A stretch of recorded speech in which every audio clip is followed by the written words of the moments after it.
There is one question left from the printed ones, the list I've got. I believe there's actually another one, but I'll read out this one first just to get us started.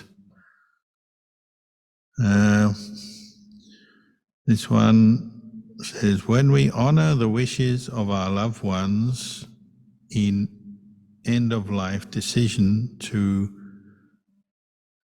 do not resuscitate and to decline invasive procedures, does this go against the first precept of no killing?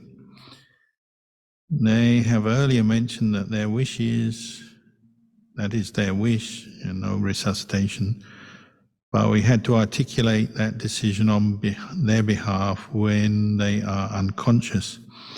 I have doubts at times whether I have done the right thing during the medical emergency. I hope Luang Por can please share your perspectives. Well, when we come to consider things like sila, like morality, actions, karma, actions and results, a huge part of it is intention. So say, for instance, to complete the action of killing a living, breathing being in their life, there has to be the intention to take life. So it's a deliberate, intentional act. And then that's carried through in one way or another, giving an instruction, doing something physical, and then there's the result, somebody or some living, breathing being dies. That would complete the karma of killing. So that doesn't include accidental killing, by chance. So with the question of end-of-life treatment, I would imagine if it's your loved one, you don't have any intention in your mind to kill them. Your intention is probably to care for them and fulfill their wishes. So if they have a wish not to receive further treatment, do not resuscitate, don't want further treatment with various pieces of medical equipment, don't want to take further medication, and you're trying to honor their wish, well, that's not the intention to kill, is it? You have to be clear in your mind. Your intention is to honor their wish. And you could say, well, you're accepting just as they are accepting. You can accept that your loved one has reached the end of their life through illness, accident, or just old age. And you're accepting that truth. So it's not being careless or cold. You're accepting this person has reached the end of their life, their body may be in pain or not working properly, and you're just coming to accept that truth, just as they have. If they've issued this instruction, I don't want to be revived, resuscitated, they're coming to their decision that they've accepted this situation has brought them to the end of their life. Life does end, it's got to end some way or other. And so you're honouring their wish by telling the doctor or whoever, oh, they didn't want further treatment here, they didn't want to be revived. You're just the messenger in that situation, and your personal reflection may be to accept your loved one has reached the end of their life, and you're accepting impermanence and the inevitable death of a human being. So you have at no point, you wouldn't have the intention to kill them, deprive them of life. It's more an intention to just not seek further treatment and accept the inevitability of the end of life, because it will happen sooner or later. And there'll always be some other treatment you could possibly try. You know, these days medical science has progressed, so there's always someone in another country or some treatment that we can get in that may help your loved one, may help them. And often doctors feel obliged to let you know about all the different treatments and things they could do. But it's You could also say it's just an acceptance that life is impermanent by the person who's asked not to be resuscitated or not to go on to further treatment. And you're just accepting their wish, and also at the same time you're reflecting they're coming to the end of their life. So we'll accept that now. So keep clear in your intention, and you're just trying to, out of kindness and compassion, help them to die peacefully, you could say, and that may mean that you just say no further treatment, and just accept that. Obviously you discuss it with other members of the family, try and get some agreement, discuss it with the doctors. Here we're just generalizing, talking about a hypothetical situation. In the end, whatever situation arises, well, you may have to adjust according to the situation, but generally speaking, you will not have the intention to kill. You're considering whether further treatment is worth it, whether it can really help, whether it's just prolonging their suffering or not, or you're considering, it's time to accept it's the end of life for whoever it is. So that, you reflect wisely in that situation with compassion, with care, with kindness, discuss it with everyone involved, and you come to a decision. But it's whatever your decision is, you won't have the intention to kill as such. So you're not making that bad karma or that karma of killing. So I know it can be a very sensitive situation, difficult, but that's what your aim is, I'd say, is to keep fully aware of your intention, your good intention, kind intention, and then be sensitive to the person, the patient, and then just what's happening, what their situation is, how serious their health condition is, how close to death they are or not. Just do the best you can.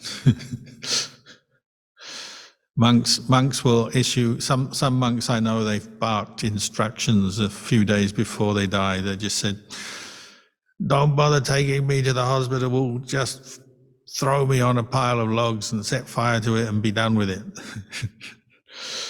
And they're trying to help out people so that they don't have to worry about, refusing further treatment. They're just saying, don't worry, it's just the body, and I've relinquished my attachment to this body. I accept I'm dying. Throw me on the pile of logs. So sometimes monks give examples of how to do it like that. They may even say that with a twinkle in their eye and a smile on their face. So they're giving you a reflection, I think. So that was that question. I think there is one more written question. Maybe one of the organizers could read it out. Thank you, Luang Por. The question is, Luang Por, how can I develop frequent moments of clarity?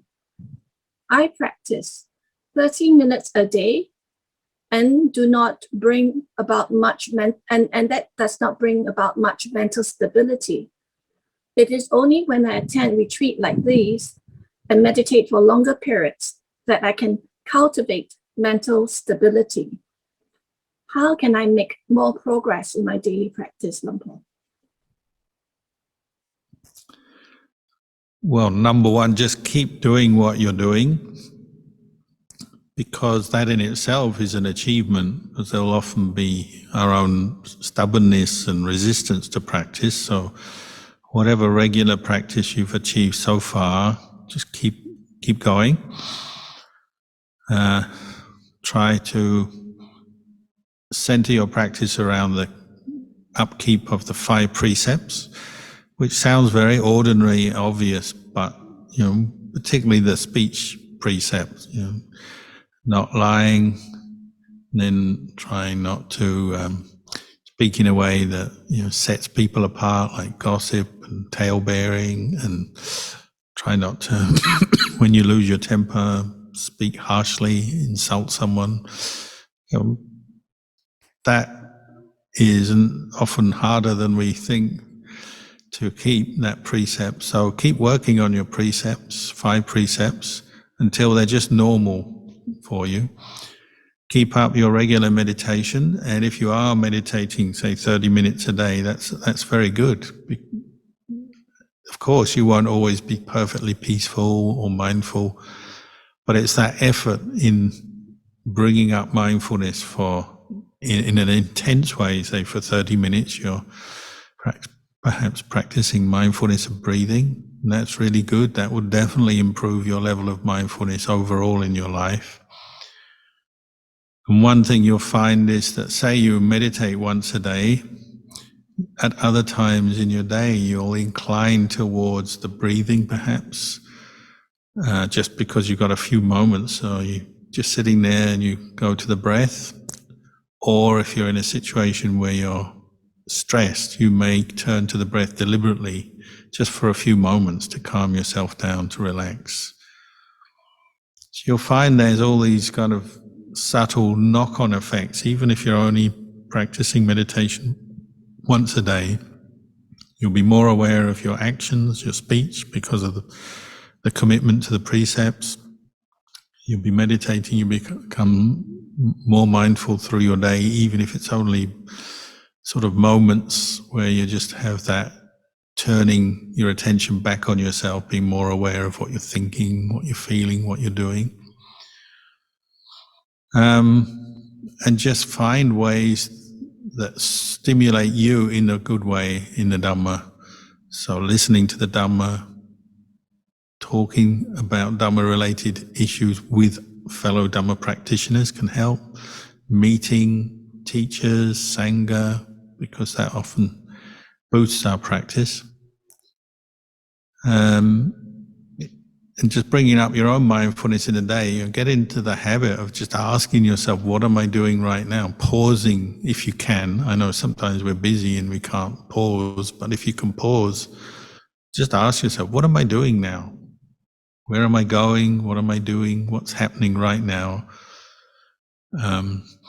Sometimes that involves you knowing your particular responsibility or duty in a certain situation. So checking on that. So what am I doing here? What is my role here? What's the best thing I can do here?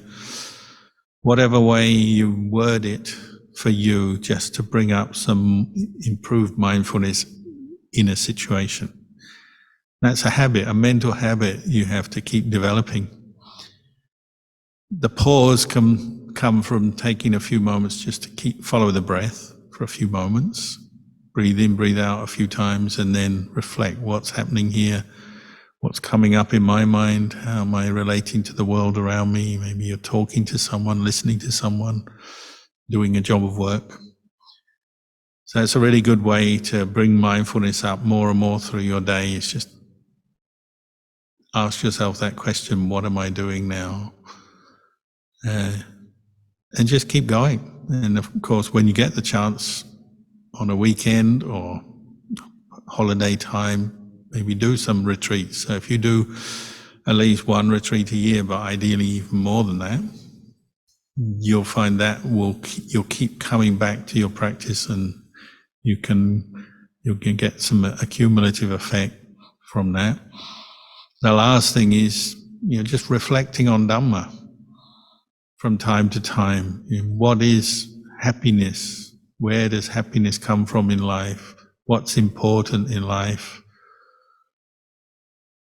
Particularly, to bring up reflections on how life is subject to change. Things change and we have to accept that. Nothing stays the same. So remind yourself that things are changing. Remind yourself of the activities and the mental activities and the physical activities that bring you happiness, that brought you happiness before and can bring you happiness again. You have to remind yourself of that, because sometimes we take a wrong turn, don't we? And we're doing something and getting very stressed about it. And sometimes we take on too much work, so then we get very tired and burnt out.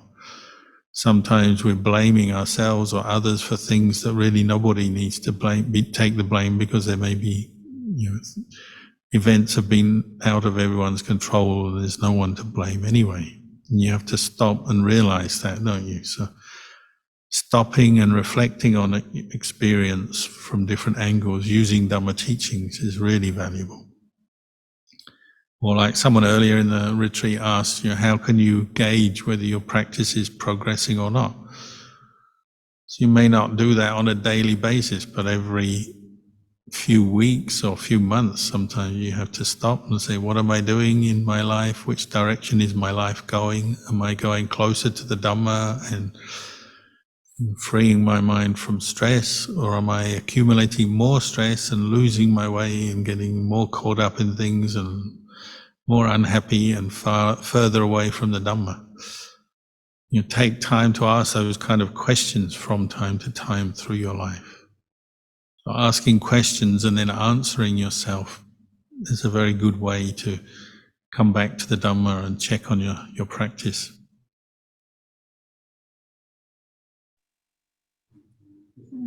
Thank you, Longpo. There is a follow-up question to the earlier one. And Irene asked, I beg Bante's permission for asking this. If one's loved ones is on life support, and when the doctor says at some point, this patient's life support has to be disconnected, so as to give consent, does the person, meaning the one that's giving consent, would the person be caught?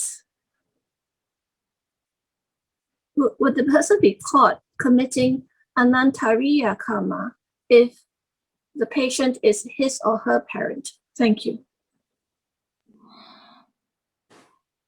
Yeah, I mean, when we talk about these situations like this, sort of on paper or just as a hypothetical situation,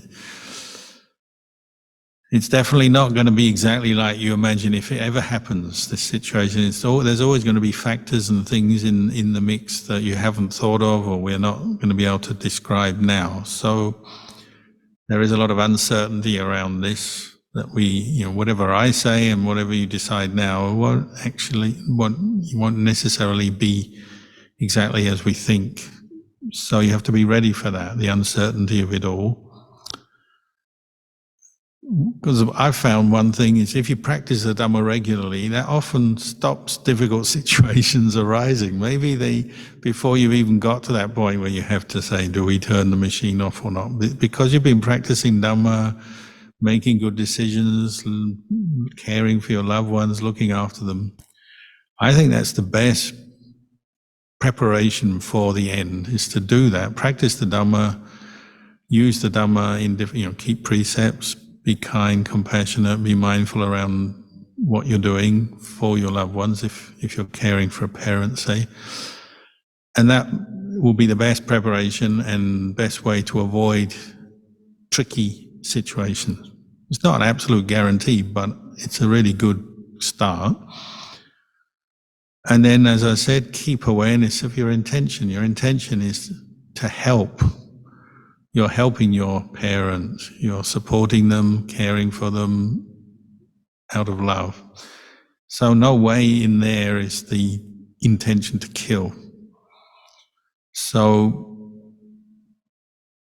if it comes to a point where a doctor's having you in for a meeting and you've got to sign a form or make a decision on turning a machine off, well, you've had no intention, and I would imagine at that point you have any intention to actually kill someone. You're simply discussing treatment and whether to take further treatment. And even, turning a machine off could be seen as just accepting that this person has no more quality of life, there's no more hope for them to recover, so we're accepting no more treatment from this point on, rather than saying, I'm going to kill them. And it's not just words, it is your intention. Your intention is not to kill, it's simply to accept the inevitability of someone's death and the impermanence of their body. So as a general thing, it might be possible to have that meeting, and as a group, maybe family, doctor, everyone involved, make a decision to turn off a machine perhaps. And it's not coming from an intention to kill. As I said, you have to wait for the day it happens to really know all the factors and what's involved, but I would work on that kind of premise that at some point you have to accept your loved one cannot live meaningfully or with any quality of life. That may happen. So then you might decide for them, if they're unconscious, not to take further treatments. But hopefully it doesn't get to that point. Hopefully it all sorts itself out naturally and easily.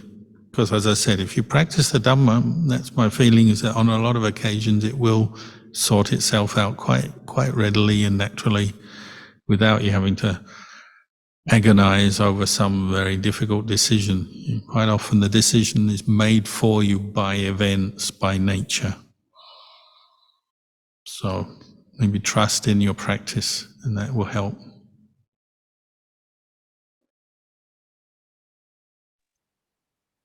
Thank you, Lampo.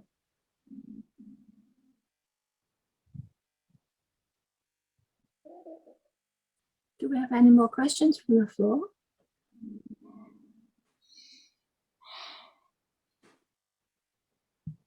We would also like to welcome friends who are on Facebook on the live stream. If you have any question, you can type in the comment box and I'll read it out to Lampo. If you're shy, just type your question. If you're not shy, you can just speak and we can see each other. Yeah. This is an opportunity for Lampo to connect with you directly, virtually, but face to face. It's been 5 days that he's been conducting this retreat. All he sees are pixels on his big screen. So if you have a comment, if you would like to share about your experience or ask a question, this is the chance. Right. We have Chandana. Okay, Chandana, could you turn on your video and unmute yourself, please?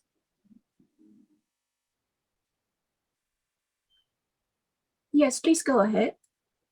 Dear Ajahn, could you please explain how to contemplate impermanent nature when you do walking meditation? Thank Yeah, you, Ajahn. that's a good question. Like with sitting meditation, impermanence is happening all the time because our body and mind are impermanent. We are experiencing things coming into our senses. So as you're walking, you've got your eyes open, so there'll be visual images arising, passing away. There'll be sounds coming to your ears, maybe even smells, depending on where you walk. Rarely, but you never know, you might have a bit of taste in your mouth. Could be some leftover food taste or something comes back up. And then there's touch, and particularly the touch of your feet on the ground, but also the touch of your skin with the air and the contact with your clothing and so on. And then, of course, mentally, internally, you've got thoughts and memories popping up all the time. And just as when you're sitting meditation, when you're walking meditation, it's quite possible you could get lost in endless trains of thought, imagination, fantasies, storytelling.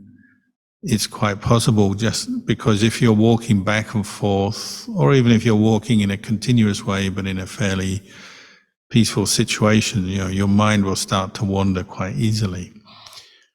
So that is a good perception to bring up. So be mindful of impermanence, and many practitioners will do this as a particular practice. So they're walking, maybe they've established mindfulness on the feet for a long enough period, and that they are feeling more calm, more aware of their body and mind in the present moment. Then they turn to contemplate impermanence. So you could contemplate the impermanence of sense contact is one very common practice. So seeing is just seeing, there's sights arising, passing away, different sights around you, sounds. If you're outdoors like here, you're hearing birds, hearing cars, hearing aeroplane. You just contemplate, it's just sound arising and ceasing, just sights arising, ceasing. Even smells. If you're in the forest, you get a variety of different smells that you notice over time as you're walking. You smells of bushes and trees and leaves, even animal smells occasionally, smell of earth. You'd be surprised, in the forest you actually get a lot of kind of strange, unusual smells that often you don't even know what they are. You smell something, you know, the smell of mold on a log, or strange smells emitted by certain animals and bugs and insects. So you can notice smells arising, passing away into your consciousness, the feelings around your body, sensations arising, passing away. So you're taking the theme of impermanence and just observing how sense contact is constantly arising and passing away, rather than just running with your sense contact and getting lost in your thoughts, which may be prompted. You know, you see a bird. What kind of bird is that? You know, magpie. If you're in Australia, it might be a magpie or a cockatoo or a kookaburra. And then you think, oh, kookaburra, oh, I really like their sound. They laugh. You know, you might remember their sound, or you actually hear their sound. You start thinking, oh, I really like kookaburras, or I really hate kookaburras, they're too loud. Or kookaburras, you know, they fly around and then they always picking on little creatures, bugs and lizards, and killing them and attacking them and killing them. I don't like them, they're mass murderers. Or I do like them, I like kookaburras, they're so sweet and they make the funny noise. All the while you've got lost into that sense contact and all the proliferation that's come from it. So if you're contemplating impermanence, you try to establish mindfulness, and it's just seeing a form. You know the name, it's a kookaburra, but you're not getting lost in the thoughts and the stories about it, and by association, endlessly thinking and proliferating. You're just noticing. There was that bird, that visual image. It came, it went. That smell, that sound. And you keep coming back to your body. You need a reference point. So mindfulness practice, you use reference points. So it could be the breath, could be your feet, could be Buddho. So your mind may momentarily be pulled away to a sense contact. Well, you bring it back because it's impermanent. You say, it's impermanent, let it go. Rather than getting lost in your thoughts about the sense contact and lost in the story. And you can keep doing that, and so through practice you become much more aware of the impermanence of sense contact. But you can do it in many other ways. You could be running through your body parts, like the 32 parts of the body, while you're walking. You could be contemplating aspects of your mental activity as impermanence, of feelings, pleasant, neutral, unpleasant. You know, say you start walking, you'll notice various sensations and feelings in your body. Maybe you have a certain ache or pain in your joint or somewhere. As you keep walking, maybe the pain disappears and you feel quite light. And many people find that if they keep walking meditation, they're patient enough and you keep at it, body and mind become very settled, very calm. You get a lot of pleasant feelings. Maybe rapture, contentment comes up. You may experience pleasant feeling for a while, but you're observing how it arises. It's there for a while. After a while, it passes away. It's impermanent. Maybe it's replaced by a feeling of tiredness. After you've been walking for a while, you start to feel tired. You could observe, well, where are these feelings of tiredness? In the feet, in the legs, whereabouts in the body? How intense are they? They come, they go. You might notice that, you know, you feel tired for a moment and then it passes perhaps. It's impermanent.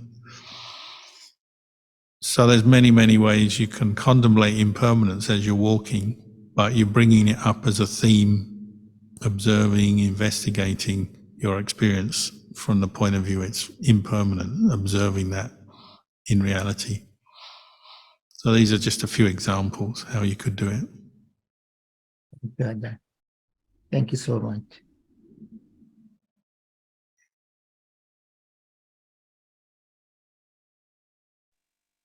Thank you, Longpo.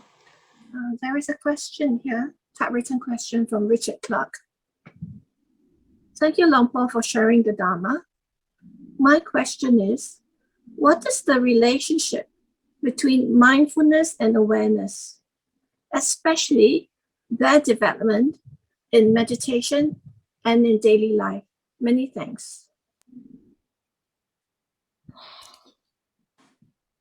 Well, yeah, I use the word awareness to mean usually clear comprehension. Sometimes we call clear comprehension or sampajanya, all-round awareness, all-round knowing. Some people use it for mindfulness interchangeably, so it's a kind of a term that sometimes is defined differently by different people. But basically what I encourage people to practice is sati sampajanya, so mindfulness and all-round awareness or clear comprehension of what they're doing from moment to moment. And meditation is a very good way to train in that. It's not the only way, but it's the best way, I would say, in the most intense way, where you use meditation objects such as the breath, for example, and cultivating this quality of recollection. Mindfulness is really recollecting an object, so keeping it in mind, remembering it, recollecting it. So it could be the breath. All-round knowing, all-round awareness is knowing not only, the breath, but knowing whether it's coming in, out, coarse, refined, knowing why you're doing it. You're doing this to train your mind, developing continuity of mindfulness and clear comprehension, knowing the suitability of the breath, how suitable it is, because occasionally you may be unsuitable object when you've got a blocked nose or something. You're knowing the purpose of what you're doing, you're knowing different aspects of the practice of mindfulness of breath is the all-round awareness side of it. And this is the forerunner of insight and wisdom. Ultimately, you may use mindfulness and awareness to bring up wisdom or insight, contemplating, say, the impermanence of the breath. Just that much, just noticing breath goes in, breath goes out. It's not permanent. So you're becoming more and more familiar with the perception of impermanence, but based around breathing, the in-breath, the out-breath. And you could further investigate, say, the breath as an element. See, the element of the air element in the breathing there's no self in that. An element is an element of nature. It's not something that is owned by anyone, or it's not a person or a being. It could lead on to that when you're mindful of the breath, you're aware of the breath, you're aware of what you're doing and why. You may develop that insight that through investigating the truth to see the emptiness of the breath, meaning emptiness of self. That's one example. And then you come out into daily life. Well, sometimes you will be able to be aware of your breath from moment to moment in your course of your day. If you're just sitting at a computer and you've got a few moments spare, maybe you could go to the breath. Or sitting in a vehicle as a passenger, you could go to the breath. I even know people who drive a car and they do a bit of breath meditation when they're stationary, stuck in traffic, at the lights, in a traffic jam. You can go to the breath periodically through your day, bringing your mind to recollect the breath, so being mindful, bringing up the awareness in that moment of what you're doing. So like, if you were sitting in a car, driving a car, but you're pausing your driving and you're just with the breath, you know that in a moment you're about to start driving again, and then you'll leave the breath and move into being mindful and aware of the driving process. So that's part of all-around awareness. You know where you are and what you're doing in that situation. So even if you go to the breath for a few moments, you know you're going to leave it. You're not going into some kind of trance where you're sitting behind your steering wheel and all the cars are piling up behind you.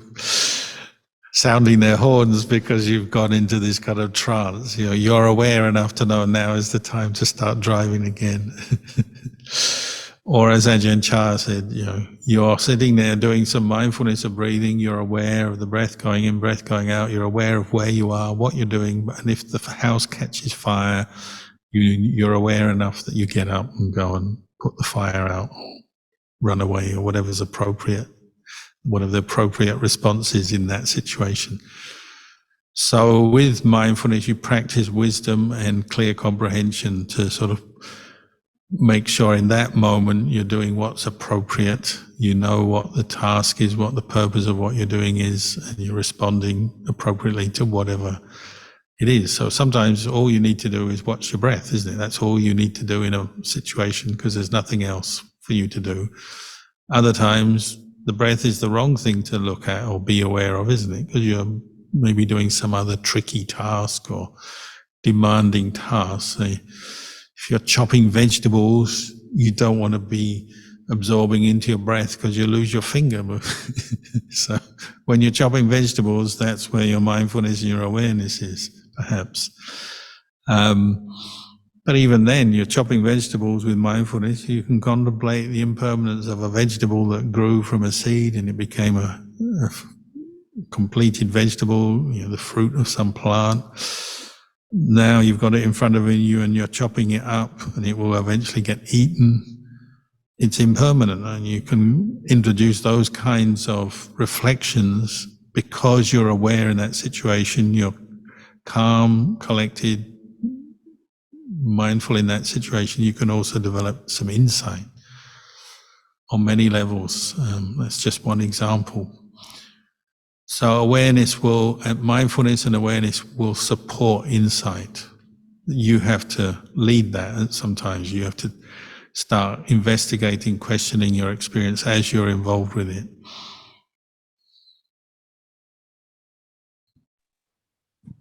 Thank you, Lampo. There's a question here from Agnes in Singapore. My deep gratitude towards Lampo for your kindness to extend this opportunity for us to practice together at home. I couldn't thank you enough. I will continue to do my best to strive in this cultivation path so as to repay your kindness, and wishing you in the pink of health always. The question from Agnes is, may I know how can I learn to know my deepest and true intentions of self? Will there be supporting small intentions that could lead to us to make our true intentions? For instance, Agnes says, I wanted to attend this retreat very much, but at the same time, I was hoping to dedicate the merits of my participation to our nation, which is Singapore, to our nation's birthday, which is today. Today is Singapore's National Day, Lampo, as well as sharing merits to everyone at home. So thank you, Lampo, for considering this question and for your guidance. The question was about in the deepest intention, yeah. Yeah. Well, I think that you're pointing to the fact that our mind seems to have these kind of layers of awareness, understanding, and there's certainly we know about the unconscious, and we notice that sometimes when we go into the dream state, things pop up, you wonder where that's come from. And then also we have both good and bad, kind of layers of good and bad that are revealed as we practice the Dhamma. One of the technical terms for our deepest levels of consciousness, you might say, is anusaya, is a word for kilesa. So it's the negative side of things, mental defilements rooted in greed, anger and delusion. The Buddha, one word he uses, anusaya, which is translated as latent tendencies. So sometimes we say it's things that are just asleep or resting in your mind, in your consciousness, and haven't yet been triggered or prompted. But when the conditions are right, they are triggered. And this is where we're often caught out. It's so fast, You're feeling perfectly fine, peaceful, happy, and then someone says something that pushes your button. Or some situation arises that pushes your button and suddenly you're upset or angry. And there's this kind of bewilderment. Where did that come from? Why has it come up so strongly? Why is the emotion so strong? The feeling so passionate? Could be love, could be hate. There's a whole variety of things that are asleep, as it were, in our consciousness, and then they get stirred very quickly sometimes. So that's one thing we start to become more and more aware of, and are revealed to us as we practice. And it's a refinement of mindfulness and then skill with investigation, developing insight that reveals them. Things you didn't notice about yourself before, things you didn't realize were there before. As you become more peaceful, more clear, your skill in mindfulness and investigation improves. They're exposed.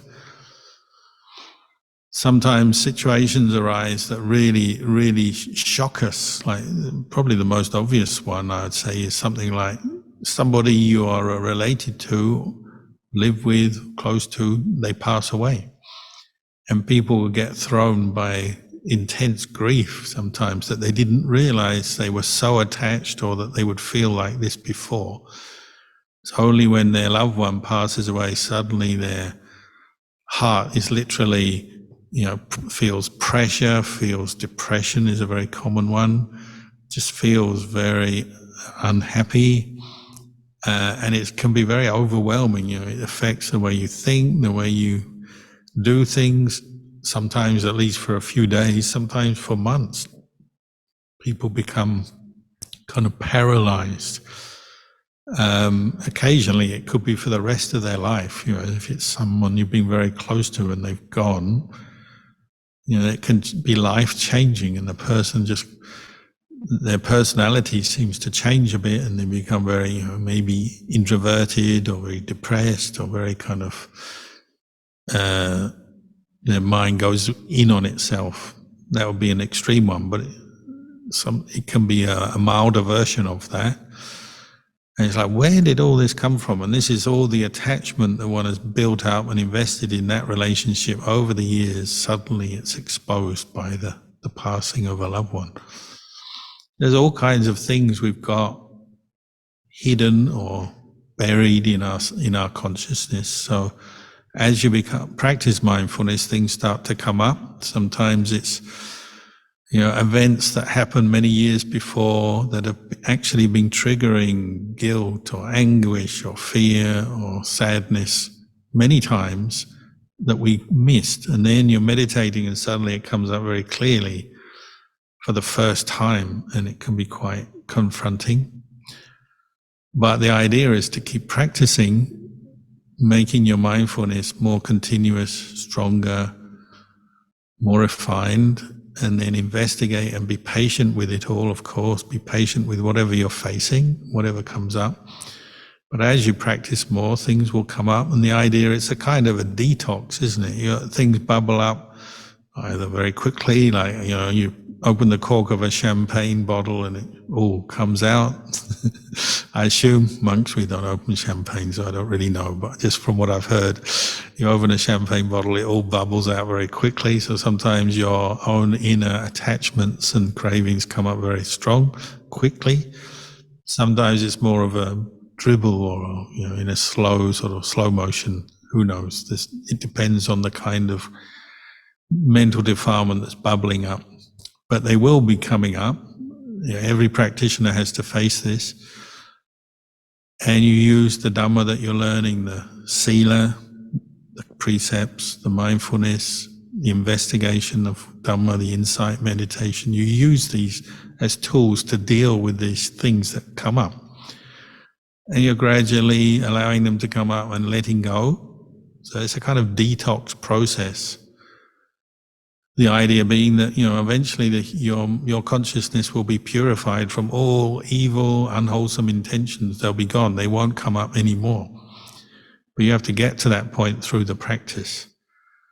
And it's one thing to reflect on sometimes. The Buddha and enlightened people, awakened people, they have completely abandoned the intentions based on greed, selfishness, anger, fear, worry, anxiety. All the delusions of the mind have been completely abandoned. It's possible. Human beings can do this. So even though we haven't done it ourselves yet, we can maybe get inspired to keep practicing and see that, well, we haven't let go of everything, but I've let go of some things. And you get that spurs you on to keep practicing. And also Ajahn Chah's kind of stock teaching was to be aware that it's all not sure, it's not certain. And especially if you're a regular meditator and you experience some calm, some peace, and you keep precepts and you practice dana and loving kindness, you might experience a lot of joy and peace in your practice, and that's good, and very happy for you. But it's not sure. And one of these more deeply rooted defilements may suddenly burst forth when the conditions are right and catch you unawares. So be ready for it. It's not sure. This peace you're experiencing is good, but it's not sure. Is there anything more that you're still attached to? Can any craving be stirred? Is there any more fear or anger kind of lurking in there? You have to keep this awareness of the uncertainty or the not sureness of things to help you so that you're in the right frame of mind to deal with things. It's not sure. Monks regularly have this problem. They think their mind has reached a plateau where there's no greed or anger arising and they're very calm. And then suddenly they meet a lady who's beautiful or kind or very attractive, and they suddenly fall in love. It's like, oh, where did that come from? They thought they were very peaceful. Or it could be fear. Monks think, oh, I'm beyond fear. I don't get afraid of anything anymore. I'm full of loving kindness and I'm peaceful, mindful, no more fear. And then suddenly they're in a situation where they meet the wild animal or some very aggressive person, and suddenly fear is stimulated, and it's like, oh, where did that come from? I've never had that before. So practitioners, monks and lay people, you keep this reflection of it's uncertain, not sure, to make you heedful. If you think about it, the Buddha's last teaching was all conditions are impermanent. Sabbe sankhara anicca. That means physical conditions, mental conditions, they're all impermanent. Practice with heedfulness. Be heedful because things are impermanent. It's not sure. This is why Ajahn Chah used this teaching to such good effect, is to help us have the right frame of mind to deal with whatever life brings us. And you just don't know. Some deeper intentions, deeper mind states and attachments come up out of nowhere, seemingly sometimes. So we're ready for them when we're contemplating that it's all not sure.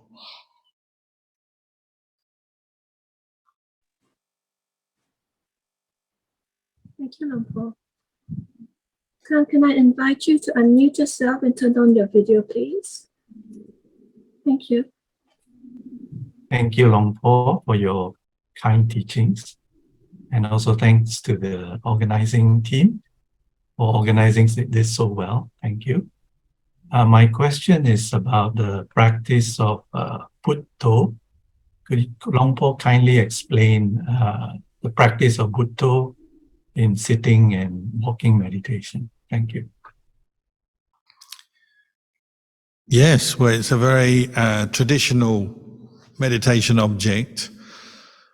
Strictly speaking, it's a practice of Buddhanusati, recollecting the qualities of the Buddha. So if you go to that chant, we do the recollection of the Buddha, Iti piso bhagava arahang samma sambuddho, Vicharana Sampano Sukhato Lokavidu Anuttaro Purisa Dhamma Sarati Satadeva Manusanam Buddho Bhagavati. So Buddho is in there. Literally means the awakened one, or the state of awakening, or awakened knowledge, or the knowing. So it has a very good meaning. So for many people, they find it inspires them because they feel like when they recollect the word, recite the word Buddho to themselves, they're right with this quality of knowing. They're right with the essential quality of a Buddha, who is an awakened one. So they're both recollecting the Buddha and the knowledge, the awakened knowledge of the Buddha, but within themselves. It's bringing up their own mindfulness.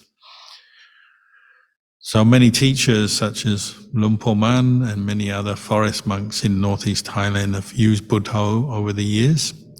And the recitation can be just a pure recitation of Buddho when you're sitting, just reciting Buddho, Buddho, Buddho, Buddho, Buddho, or walking, Buddho, Buddho, usually in some kind of rhythm with your walking. So you could walk fast or slow, but the Buddho is usually reflecting the rhythm of your walking.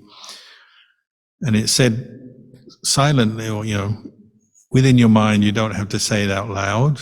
You could try that, but most people are saying it quietly to themselves in their mind, Buddho, Buddho, Buddho, Buddho, whether walking, sitting, or even doing other activities. You could be washing dishes, or pottering about, reciting Buddho to yourself. If you don't have to think about something else, you don't have to talk to someone, you could keep reciting Buddho during a number of different activities as a way to hold your mind in the present moment. And it's a very straightforward object in the sense, if you are reciting Buddho, you're mindful. When you forget to recite Buddho, you're thinking of something else, or you're lost, daydreaming, you're no longer with Buddho, you're no longer mindful.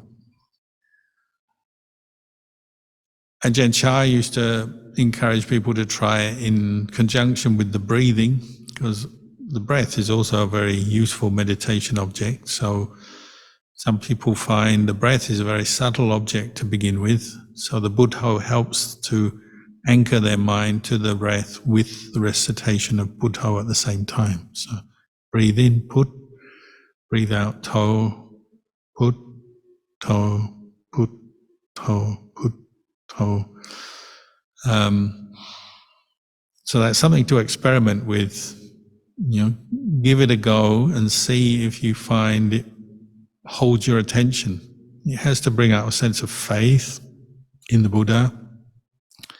Has to kind of grab your mind. You have to be satisfied to be reciting Buddho. Obviously, if you recite it over and over again, it's going to take your attention to do that. And so you've got to like it, to be honest. You've got to like Buddho. So some people don't find it very inspiring, or doesn't create the right mind state, so they try other things. So some people just follow the breath, or walking, they just go with the feeling of the feet rather than reciting Buddho as they walk. So you have to experiment, see what works for you. Some people expand it into doing the whole chant of Iti Piso Bhagava Arhang Sama Sambuddho over and over again. So you'll hear this instruction, recite Iti Piso 9 times, or 108 times, or 1,500 times. And some people hold beads and count the number of times they're recited by moving beads. There's variations on Buddho, and that's okay. You can see what works for you. Number one purpose, like any other meditation object, is to train in mindfulness. So mindfully aware of Buddho. And you use that over and over again. And if it really sticks with you, well, then you'll find that even falling asleep, you'll be reciting Buddho. Waking up, you're reciting Buddho. You're just idling, kind of with nothing much to do, your mind will go to Buddho if you really do it a lot. And that can be quite helpful. So see for yourself how it works for you, whether it's the right meditation object for you. You can try it.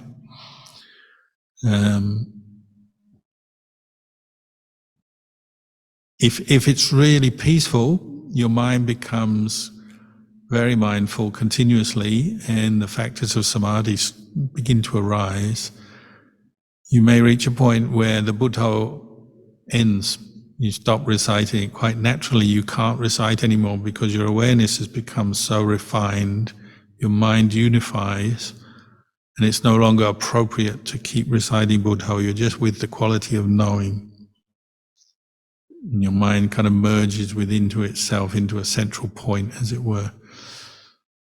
And that happens as well. But don't rush to kind of find this point where Buddho disappears, because people always do this. They say, oh, I'm going to drop Buddho now and just be with the knowing, and a few minutes later they realize they're just caught up in endless thinking and proliferating or falling asleep. So if Buddho disappears by itself because your mindfulness has become so refined, fine, that's okay. But don't force it. Don't make your mind drop Buddho too quickly, because that will actually mean your samadhi doesn't develop very strongly, and you'll probably end up just distracted. Thank you, Long Po.